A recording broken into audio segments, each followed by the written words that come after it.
கிறிஸ்துவில் பிரியமான சகோதர சகோதரர்களே, இன்றைய நற்செய்தியிலே இயேசு கிறிஸ்து ஒரு அழைப்பை நமக்கு விடுக்கின்றார்.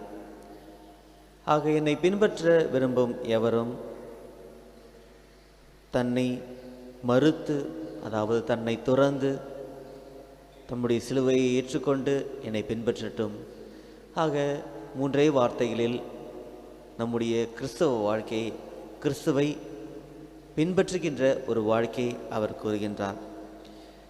தவக்காலத்தின் ஆரம்பமாகி இன்றைய 2ஆம் நாளில் இருக்கின்ற பொழுது, விபூதி புதனில் ஒவ்வொரு நாள் பார்க்கின்ற பொழுது, இந்த விபூதி புதன் தொடக்கத்தில் ஒரு குருவானவர் என்னிடம் சொன்னார், பாருடா, இன்னைக்கு கிறிஸ்தவர்கள் அப்படின்னு சொல்கிற அத்தனை பேருமே கோயிலுக்கு வருவாங்க பாரு அப்படின்னார். அதற்கு அர்த்தம் என்னவென்றால், இவர்கள் தினமும் கோவிலுக்கு வர வேண்டுமா என்றால் தேவையில்லை. ஜெபமாலை சொல்ல வேண்டுமா என்றால் தேவையில்லை. இறைவனை பற்றி சிந்திக்க வேண்டுமா என்றால் தேவையில்லை. ஆனால் கிறிஸ்தவன் என்ற பெயர் கொண்டதனால் அவர்கள் அன்று கோவிலுக்கு வருவார்கள். அதே போல் நிறைய மனிதர்கள் வந்தார்கள். ஃபாதர், விபூதி கொடுங்க அப்படின்னாங்க. கொடுத்தோம். ஃபாதர், இன்னும் கொடுங்க.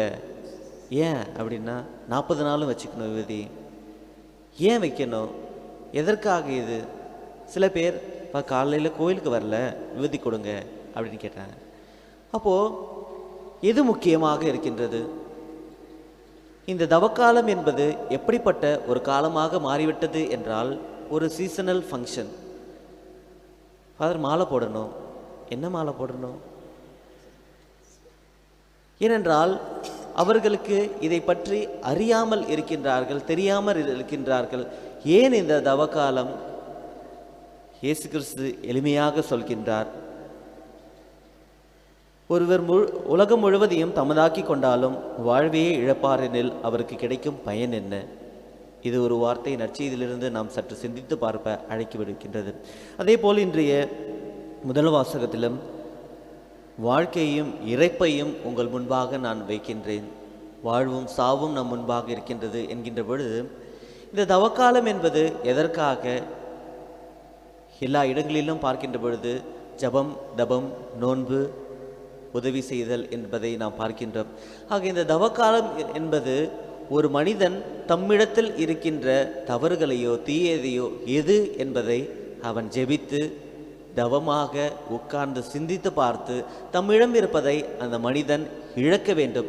இந்த 40 நாள் என்பது எதற்காக என்றால், எவ்வாறு கடவுளானவர் இந்த இஸ்ரேல் மக்களை 40 ஆண்டுகளாக பாலைவனத்தில் அவர்களை வழிநடத்தி சென்றாரோ, அதே போல் இன்று நாம் கடவுளோடு, கடவுளை மட்டும் சிந்தித்த மனிதர்களாக இந்த 40 நாளை அவரோடு நாம் கழிக்க வேண்டும், அவரோடு கடக்க வேண்டும்.